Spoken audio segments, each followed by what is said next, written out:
America అధ్యక్షుడు Donald ట్రంప్కు పిచ్చి పరాకాష్ఠకు చేరింది.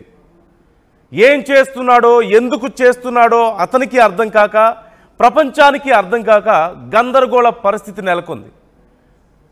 ఇప్పుడు ఈ పిచ్చి పరాకాష్ఠకు చేరింది అనడానికి ఒక మంచి ఎగ్జాంపుల్ మనం చూస్తున్నాం. రాజకీయ ప్రత్యర్థుల మీద ట్రంప్ ఎప్పుడు ఫోకస్ పెట్టే ఉంచుతారో అది మనకు తెలిసిన విషయమే.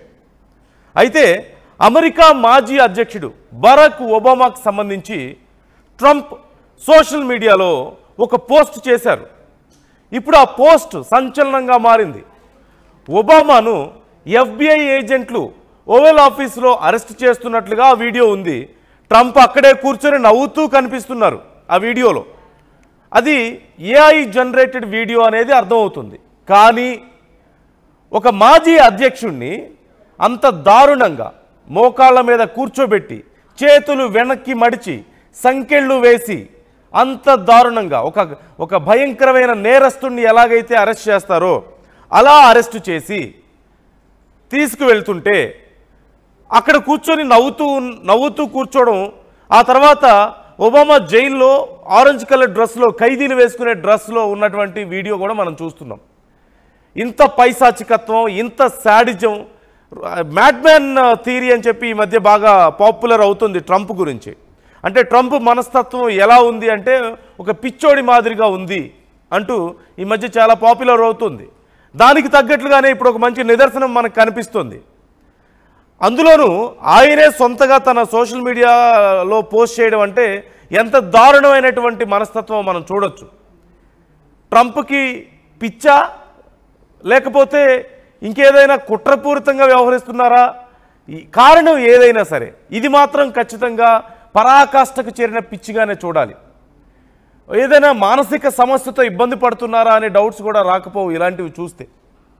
సహజంగా ఒక అమెరికా అధ్యక్షుడు ఒక మాజీ అమెరికా అధ్యక్షుడిని ఇలా కించపరుస్తూ ఆయన గౌరవానికి భంగం కలిగిస్తూ ఇలాంటి పిచ్చి పిచ్చి వీడియోలు సోషల్ మీడియాలో పోస్ట్ చేయడం ఏంటి? ప్రపంచ దేశాలకు పెద్దన్నా అని చెప్పుకునే దేశం, ప్రపంచ దేశాలను వణికించే దేశంగా చెప్పుకుంటారు. మమ్మల్ని మించిన దేశం ఇంకొకటి లేదు, మా దేశంలో ఉన్నంత ఫ్రీడమ్ ప్రపంచంలో ఎక్కడా లేదు అని చెప్పుకునే అమెరికా దేశానికి ఒక అధ్యక్షుడు ఒక మాజీ అధ్యక్షుడి గురించి ఇలాంటి ఒక వీడియో పోస్ట్ చేయడమా? ఇంతకంటే దౌర్భాగ్యం, దౌర్జన్యం ఇంకేమైనా ఉంటుందా? అధికారంలో ఉన్నాం కదా అని చెప్పి ఇష్టారీతిని వ్యవహరించడమా? సహజంగా మనందరికీ తెలిసిన విషయమే. గతంలో జో బైడెన్ గురించి ఆయన చేసినటువంటి కామెంట్స్ కూడా మనకు తెలుసు. ఆయన మానసిక స్థితి గురించి, ఆయన శరీరంలో ఆయనకున్నటువంటి కొన్ని ఆరోగ్య సమస్యల గురించి కూడా ట్రంప్ చాలా సందర్భాల్లో చాలా హేళన చేస్తూ మాట్లాడారు. ఇక ఎన్నికల సమయంలో ప్రత్యర్థుల గురించి ఆయన మాట్లాడే మాటలు చెప్పుకోలేం కూడా. ఒకానొక సమయంలో 10 ఏళ్ల క్రితం ఎన్నికల్లో తన ప్రత్యర్థి గురించి మాట్లాడుతూ కొన్ని బెడ్రూమ్ అంశాల గురించి కూడా మాట్లాడినటువంటి సందర్భాలు మనం చూసాం. అంతకంటే మానసిక దౌర్బల్యం ఇంకోటి ఉంటుందా? ట్రంప్ మొదటి నుంచి కూడా కొంచెం తేడా అనే చెప్పాలి మానసికంగా. ఎప్పుడు ఎవరి మీద ఎలాంటి మాటలు మాట్లాడతారు, ఆయన గెలవడానికి ఏమైనా చేస్తారు, ఎంతకైనా తెగిస్తారు అనే ఒక అభిప్రాయం లేకపోలేదు. ఆ తర్వాత తన ప్రత్యర్థుల్ని నోటికొచ్చినట్లు మాట్లాడడం, వాళ్ళని ఫిజికల్గా అబ్యూస్ చేయడం, రకరకాలుగా వాళ్ళ మానసిక స్థితుల గురించి నోటికొచ్చినట్టు మాట్లాడడం మనం చాలా సందర్భాల్లో చూసాం. ఆ తర్వాత కొన్ని ఇన్సిడెంట్స్ గురించి ఆయన అడ్రస్ చేయడాన్ని కూడా మనం చూడొచ్చు. బయట ప్రపంచాల నుంచి వస్తున్నటువంటి పౌరుల గురించి ఆయన మాట్లాడినటువంటి మాటలు కానీ, లేదంటే చిన్న చిన్న దేశాలు, బలహీనమైనటువంటి దేశాల గురించి ఆయన వ్యవహరించే తీరు కానీ, ఎప్పుడు ఏం మాట్లాడతాడో, ఎప్పుడు ఎవరిని తిడతాడో, ఎవరిని పొగుడతాడో, లేదంటే ఎప్పుడు ఎవరి మీద యుద్ధం చేస్తాడో, ఎప్పుడు ఎవరు ఫ్రెండ్ అవుతారో కూడా తెలియదు. ప్రపంచం మొత్తానికి తెలుసు పాకిస్తాన్ అనేది ఒక ఉగ్రవాద దేశం, వాళ్లే ఉగ్రవాదులను పెంచి పోషిస్తున్నారు అని. ఒక రకంగా చెప్పాలంటే అమెరికాలో కూడా ఎన్నో దాడులు చేశారు పాకిస్తాన్లో ట్రైన్ అయినటువంటి ఉగ్రవాదులే. కానీ పాకిస్తాన్ చాలా గొప్ప దేశం అని, అక్కడి సైనిక అధికారి మాత్రం చాలా గొప్పవాడు, మునీర్ని కూర్చోబెట్టి ఈజ్ ఎ గ్రేట్ పర్సన్ అంటూ మాట్లాడినటువంటి పరిస్థితి మనం చూసాం. ఒక దేశ అధ్యక్షుడికి ఇచ్చే గౌరవాన్ని వైట్ హౌస్లో కూర్చోబెట్టి మునీర్కి ఇచ్చాడంటే, ప్రపంచంలో ఒక పనికిమాలిన వ్యక్తిగా పేరొందిన మునీర్కి తీసుకొచ్చి అక్కడ కూర్చోబెట్టి అంత గౌరవం ఇచ్చాడంటే అర్థం చేసుకోవచ్చు. పాకిస్తాన్ ఒక గొప్ప దేశంగా చెప్పించుకుంటున్నాడు, పాకిస్తాన్తో రిఫర్ చేయించుకుంటున్నాడు నోబెల్ శాంతి బహుమతి కోసం. ఇంతకంటే పిచ్చి ఇంకోటి ఏమైనా ఉంటుందా? ఇంతకంటే పనికిమాలినటువంటి ప్రయత్నం ఇంకేమైనా ఉంటుందా? ప్రపంచ దేశాలన్నీ యుద్ధాలు జరుగుతుంటే యుద్ధాలు చేస్తున్న దేశాలు కూడా ప్రకటించడానికి ముందే వెళ్ళి నేనే ఆపేశానికి, యుద్ధం అయిపోయింది, ఎక్కడికక్కడ సైలెంట్ అయిపోయారని చెప్పి మాట్లాడుతుంటాడు. ఎందుకు? నోబెల్ శాంతి బహుమతి కోసం. తీరా ఆయన ప్రకటించిన తర్వాతే రష్యా ఏం చేస్తుంది ఇప్పుడు? మరోవైపు ఇరాన్ ఏం చేసింది? ఇజ్రాయెల్ ఏం చేసింది? చివరికి నేను చాలా డిసప్పాయింట్ అయ్యాను ఆ దేశాల వ్యవహార శైలితో, నేను చెప్పిన తర్వాత కూడా మాట వినట్లేదు, వాణిజ్యం గురించి వాళ్ళని నేను భయపెడతాను అని చెప్పి మాట్లాడుతుంటారు. మొన్న బ్రెజిల్ చేసిన కామెంట్ మనం చూసాం. పెద్ద నువ్వేమన్నా కింగ్ అనుకుంటున్నావా, మాకు అవసరం లేదు రాజులు అని చెప్పి మాట్లాడి, అవసరమైతే నీ డాలర్ మాకు అవసరం లేదు, తొక్క మేము సపరేట్గా కరెన్సీ రెడీ చేసుకుంటామని చెప్పి రష్యా, బ్రెజిల్ లాంటి దేశాలు మాట్లాడడం మనం చూసాం మొన్న బ్రిక్స్ సదస్సుకు సంబంధించి జరిగినటువంటి మీటింగ్స్లో. సో ప్రపంచ దేశాల ముందు అందులోనూ ఇంకో ముఖ్యమైన పరిణామం కూడా చూసాం. అధికారంలోకి వచ్చిన అతి తక్కువ సమయంలో అత్యంత ఎక్కువగా వ్యతిరేకతను మూటగట్టుకున్నటువంటి అధ్యక్షుడిగా కూడా గొప్ప పేరు సాధించారు ట్రంప్. ఏ రకంగా చూసినా సరే, ఎన్ని రకాలుగా ఆయనకు బ్యాడ్ నేమ్ రావాలో అన్ని రకాల బ్యాడ్ నేమ్ ఉంది, ఎన్ని రకాలుగా ఇతరులను ఇబ్బంది పెట్టాలో అన్ని రకాలుగా ఇబ్బంది పెడతారు.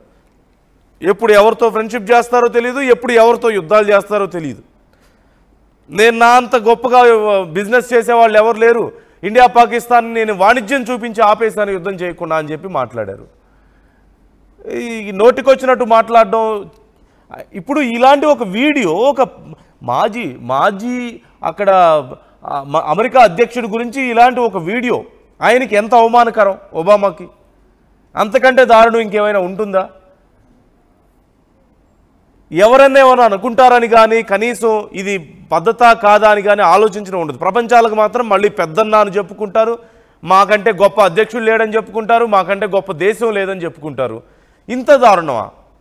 భారతదేశంలో చూసాం, వ్యతిరేక పార్టీలు అయినప్పటికీ కూడా కనీసం ప్రెసిడెంట్స్, ప్రధానమంత్రుల విషయంలో కనీసం ఒకరికొకరు గౌరవించుకుంటారు. సభల్లో తిట్టుకోవచ్చేమో, సభల్లో ఒకరి మీద ఒకరు విమర్శించుకోవచ్చేమో, కానీ కనీస గౌరవం అన్నప్పుడు ఖచ్చితంగా హక్కులు, గౌరవాలు ఇలాంటి విషయాలకు వచ్చినప్పుడు ఖచ్చితంగా ఆ బ్యారియర్స్ అనేది ఖచ్చితంగా ఫాలో అవుతుంటారు. ప్రపంచంలోనే అతి గొప్ప ప్రజాస్వామ్య దేశంగా చెప్పుకునే అమెరికాలో మాత్రం ఒక మాజీ అధ్యక్షుడి గురించి ఇంత దారుణమైన పోస్టా? ఇంతకంటే సిగ్గుమాలిన పని ఇంకోటి లేదు. ట్రంప్కి పిచ్చి పట్టింది, పిచ్చి పరాకాష్ఠకి వెళ్ళింది అనడానికి ఇంతకంటే ఒక నిదర్శనం ఇంకేమీ లేదనే చెప్పాలి. ఒక ఏఐ జనరేటెడ్ వీడియో ఇలాంటిది ఒకటి తయారు చేయించి FBI ఆయన్ని అరెస్ట్ చేస్తున్నట్లుగా మనం చూస్తున్నాం. వీడియోలో చూడొచ్చు, మనం వీడియోలో చూడొచ్చు. ఒబామాని, ఒక మాజీ అమెరికా అధ్యక్షుడిని, చాలా గొప్ప పేరుంది, ఒక నల్ల జాతీయుడు అధ్యక్షుడు అవ్వడం, ఒబామా చాలా గొప్పగా పరిపాలించారు. వీలైనంత వరకు కూడా కాంట్రవర్సీస్ జోలికి వెళ్లకుండా వీలైనంత వరకు చర్చల ద్వారానే చాలా విషయాలను ఆయన సార్ట్అవుట్ చేసుకున్నారు. ట్రంప్ లాగా ఎక్కడా కూడా సైన్యం వెళ్ళి ఏదైనా ఒక ఆపరేషన్ చేస్తే నేనే చేశాను, నేనే వెళ్ళి తుపాకీ పట్టుకొని కాల్ చేసి వచ్చాను అని ఎప్పుడు చెప్పుకోలే ఒబామా. ఇలాంటి విషయాల్లో కంపేర్ చేస్తూ చాలా పోస్టులు కూడా వచ్చాయి. ఒబామా మాట్లాడుతూ అమెరికా సైన్యం ఒక ఆపరేషన్ చేసింది, ఆ ఆపరేషన్ ఇలా సక్సెస్ఫుల్ అయింది అంటే, ట్రంప్ మాత్రం ఏదైనా ఒక ఆపరేషన్ ఆయన అధికారంలో ఉన్నప్పుడు చేస్తే నేను చేసేసాను, వాళ్ళని కాల్ చేశాను అని చెప్పేసి మాట్లాడిన సందర్భాలు ఉన్నాయి. ఏనేదో గన్ పట్టుకొని వెళ్ళి కాల్ చేసినట్లు. ఇది ట్రంప్ మనస్తత్వం, ఇది ట్రంప్ వైఖరి. ట్రంప్ మానసికంగా రోజు రోజుకి దిగజారిపోతున్నారు అనడానికి ఇది ఒక నిదర్శనం. మనం చూస్తున్నాం ఆ వీడియోలో ఒబామా చైర్లో కూర్చొని ఉన్నారు, ట్రంప్ ఇటు కూర్చొని ఉన్నారు. ఇట్స్ ఏఐ జనరేటెడ్ వీడియో, అది క్లియర్గా అర్థమవుతుంది. కూర్చొని ఉంటే ఒక్కసారిగా FBI అధికారులు వచ్చి ఒబామాని 2 చేతులు పట్టుకొని ఒక దారుణమైనటువంటి కుట్రపూరితంగా వ్యవహరించేటువంటి ఖైదీలని లేదంటే నేరస్తుల్ని ఎలా అదుపులోకి తీసుకుంటారో అలా మోకాళ్ళ మీద కూర్చోబెట్టి 2 చేతులు వెనక్కి విరిచి ఆయనకు సంకెళ్ళు వేసి లాక్కుపోతున్నట్లుగా ఉంది. ఒక మాజీ అధ్యక్షుడికి దక్కే గౌరవం ఇదేనా? ప్రపంచంలో గొప్ప దేశంగా చెప్పుకునే అమెరికాలో, ప్రపంచానికి పెద్దన్న అని చెప్పుకొని ప్రపంచ దేశాలకు మేము ఆదర్శం అని చెప్పుకునే దేశంలో ఒక మాజీ అధ్యక్షుడికి దక్కే గౌరవం ఇదా? ప్రపంచ దేశాలకు మీరు నేర్పే పాఠాలు, విలువలు ఇవేనా? ఇవి చూసే నేర్చుకోవాలా చిన్న దేశాలు మిమ్మల్ని చూసి? ఇప్పటికే చాలా దేశాలను సర్వనాశనం చేశారన్న క్రెడిట్ అమెరికాకు ఉంది. ట్రంప్ లాంటి నాయకుల వల్ల ఇప్పుడు అధ్యక్షుడి హోదాకు ఉండేటువంటి ఆ కొద్దిపాటి విలువ కూడా పోతుంది. దిగజారిపోతున్నటువంటి అధ్యక్ష కుర్చీ విలువలు మనం చూస్తున్నాం. ఎన్ని దారుణమైన వ్యాఖ్యలు, నోటికొచ్చినట్లు మాట్లాడడం, చాలా పర్సనల్గా తీసుకొని మాట్లాడడం, అమెరికా అంటే ఇక నేనే అన్నట్లుగా మాట్లాడడం, ప్రజల్ని ఇబ్బంది పెట్టి బిల్లులు తీసుకురావడం, కావాలని ఒక రకమైన సాడిస్టిక్ మెంటాలిటీ చూపిస్తున్నారు అన్నలో సందేహం ఏముంది. ఒబామా చూస్తే ఎంత బాధపడతారు. ఆయనకి పిల్లలు ఉన్నారు కదా, ఒబామా పిల్లలు చూస్తే పాపం ఆయన తండ్రిని అలాంటి ఒక పరిస్థితిలో చూస్తే ఎంత బాధపడతారు. ఆయన పార్టీ ఎలా పార్టీ నాయకులు ఎంత ఫీల్ అవుతారు. ఒబామాకి ప్రపంచంలో కూడా చాలామంది అభిమానులు ఉన్నారు. మరి వాళ్ళందరూ ఏమైపోతారు. నల్లజాతీయులకి ఒక గొప్ప గర్వకారణం ఒబామా అంటే. అలాంటిది పాపం వాళ్ళ మనోభావాలు ఏమైపోతాయి. సరే నిజంగా ఏదైనా కారణం ఉందా అంటే లేదు, ఇప్పటికైతే ఏం లేదు. కానీ ఒబామాను ఇలా అరెస్ట్ చేసే అవకాశం ఉంది అన్నట్లుగా, అంటే ఫ్యూచర్ ఇలా ఉండబోతోంది అన్నట్లుగా ట్రంప్ ఒక వీడియోను పోస్ట్ చేశారు రిఫరెన్స్గా. అంటే ఒబామా మీద కుట్ర ఏదో చేస్తున్నారు అనే అభిప్రాయాలు ఇక్కడ వ్యక్తమవుతున్నాయి. మనోజ్ జాయిన్ అవుతున్నారు నా కొలీగ్. ఈ అంశం గురించి మాట్లాడదాం. అమెరికాకి సంబంధించి ట్రంప్కి సంబంధించిన చాలా అంశాల్లో మనోజ్ ఎప్పటికప్పుడు ఫాలో అవుతుంటారు అప్డేట్స్. ఈ అంశానికి సంబంధించి మనోజ్తో ఒకసారి మాట్లాడదాం. మనోజ్, చూస్తున్నాం ఒక అమెరికా మాజీ అధ్యక్షుడికి ఇంత దారుణమైన అవమానమా? ప్రపంచ దేశాలకి చాలా గొప్పగా చెప్పుకునే అధ్యక్షుడు ట్రంప్ చేసే ఈ పనికిమాలిన పనులు ఎలా అర్థం చేసుకోవాలి? ఇది ఒక కుట్రపూరితమైనటువంటి చర్యలో భాగంగా దీన్ని పోస్ట్ చేశారు అనే అభిప్రాయాలు ఉన్నాయి. హౌ డు యూ సీ, మీరు ఎలా చూస్తున్నారు? రైట్ నందు, డెఫినెట్ గా sorry to say but viewers also wants to know. కాబట్టి ఆయన ఒక బాలకాలికి వచ్చేసారు. నేను ఎందుకు మాట్లాడుతున్నానంటే 78 వయసు వచ్చింది డొనాల్డ్ ట్రంప్ కి. ఆయన ఎన్నో లక్ష్యాలను ఛేదించాలనుకుంటున్నాడు. డైరెక్ట్ యుద్ధాలను ఆపాలనుకుంటున్నాడు, యుద్ధాలని నిలిపేయాలనుకుంటున్నాడు, యుద్ధాలను కంటిన్యూ చేయాలనుకుంటున్నాడు, బిజినెస్ చేయాలనుకుంటున్నాడు, ప్రపంచ శాంతి బహుమతిని సాధించాలనుకుంటున్నాడు. ఒకటి కాదు, రెండు కాదు, చాలా లక్ష్యాలు ఉన్నాయి. ఏ ఒక్కటి కూడా నెరవేరలేకపోతాం. యుద్ధాలను ఆపలేకపోతున్నాడు. ప్రపంచ శాంతి దూతకు సంబంధించి ప్రపంచ శాంతి అవార్డుని అనేక మంది ప్రపోజ్ చేయాలని ఒక ఆలోచనతో అందరి నుంచి మంచివారుగా చెప్పుకోవాలని ఒక ప్రయత్నం కూడా చేస్తారు. ఏది సఫల కృతం కావాలి. సో దీంతో ఆయనకి ఏమైపోయిందంటే 78 వయసు వచ్చిన తర్వాత బాలకాలి అంటుంటారు. ఇంగ్లీష్ లో మనం దాన్ని కోట్ చేయాలనుకుంటే సెనిలిటీ.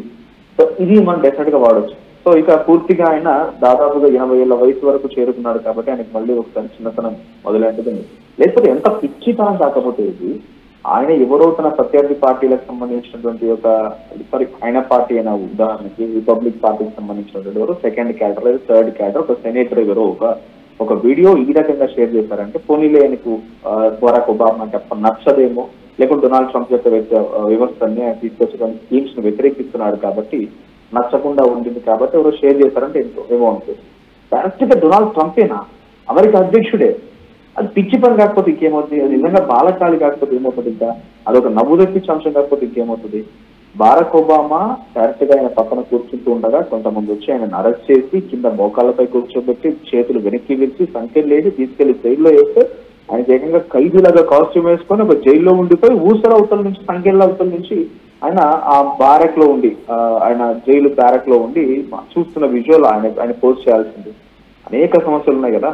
లాస్ ఏంజలస్ లో విపత్కర పరిస్థితి ఉంది. లాస్ ఏంజలస్ లో ఇమిగ్రేషన్ అధికారులకు వ్యతిరేకంగా పోరాటం చేస్తున్నారు. మొదటికి మనం చూసాం, మన టెక్సాస్ సమీపం ప్రాంతాల్లో అమెరికాలో వరదలు వచ్చాయి. ఇంకా చాలా ఇష్యూస్ ఉన్నాయి. మనం అక్కడికి వెళ్ళి ఆ ఇష్యూస్ గురించి మనం కోట్ చేసే కంటే కూడా ప్రపంచ అగ్రజుడిగా చెప్పడుతూ తనకు తానే ఒక మేధావిగా ప్రకటించినటువంటి డొనాల్డ్ ట్రంప్ కూడా తీర్చాల్సిన సమస్యలు చాలా ఉన్నాయి. లేకపోతే ఆయన రోల్ ఉండాల్సిన ఇష్యూస్ చాలానే ఉన్నాయి. ఇవన్నీ పక్కన పెట్టేసి చిల్లరగాడ్లా కాకపోతే ఈ బాలకాలు కాకపోతే ఏమవుతుంది ఇంతకంటే దారుణంగా. ఏఐ వీడియో నేను చెప్తున్నా మళ్ళీ ఒక సెనేటర్ ఒక చిన్న వ్యక్తి ఎవరు అమెరికాకు సంబంధించి ఇంక్లూడింగ్ ఒక ఎలాన్ మస్క్ ఇంత షేర్ చేసినా కూడా ఆశ్చర్యపోవాల్సిన పని లేదు. మనం పెద్దగా ఆయన కూడా ఒక పార్టీ పెట్టాలనుకుంటున్నాడు. ఆయన కూడా డొనాల్డ్ ట్రంప్ తో విభేదాలు అయ్యాయి. తర్వాత ఇద్దరిని కార్నర్ చేసి ఆయన ఒక రాజకీయ లబ్ధి పొందాలనుకుంటున్న ఒక ఆలోచనతో ఎలాన్ మస్క్ పెట్టినా కూడా ఇంత హాట్ టాపిక్ తీసుకురాకపోయే వాళ్ళం. కానీ డొనాల్డ్ ట్రంప్ డైరెక్ట్ గా స్వయంగా పోస్ట్ చేయడంతోనే డెఫినెట్ గా రిపీట్ అగైన్ సెనిలిటీ ఆయనకు ఒక బాలకాలి మొదలైంది. వయసు రీత్యా వచ్చేటువంటి ఒక మానసికమైనటువంటి ఒక రోగిగానే మనం పరిశీలించాలి. సో ప్రస్తుతానికి డొనాల్డ్ ట్రంప్ మనం చూసినట్టు చాలా బ్రీఫ్ గా చెప్పుకొచ్చారు. విదేశాల్లో జరిగేటువంటి ప్రతి అంశం పైన కూడా డొనాల్డ్ ట్రంప్ తానే ఒక గొప్ప మేధావిని అపర మేధావిని తనంతటి వాడు లేడన్నట్టుగానే ఎక్స్పోజ్ చేసుకునే ప్రయత్నం చేశారు. కానీ ఏది సక్సెస్ కాలేదు. నందు ఇరాన్ ఇజ్రాయెల్ వార్ ఆపుతారని చెప్పాడు. ఆ వార్ ఎక్కడి వరకు వచ్చిందంటే కేవలం ఇరు దేశాల మధ్య యుద్ధానికి సంబంధించి అటువైపు నుంచి మిసైల్స్ ఇటువైపు నుంచి మిసైల్స్ మాత్రమే ఆగాయి. కానీ ఇజ్రాయెల్ ఇంకా గాజాపై దాడి చేస్తోంది, ఇజ్రాయెల్ ఇంకా సిరియాపై దాడి చేస్తోంది, ఇజ్రాయెల్ ఇంకా హమాస్ హెజ్బుల్లా సంస్థలపైన వ్యవస్థలపై దాడి చేస్తూనే ఉంది.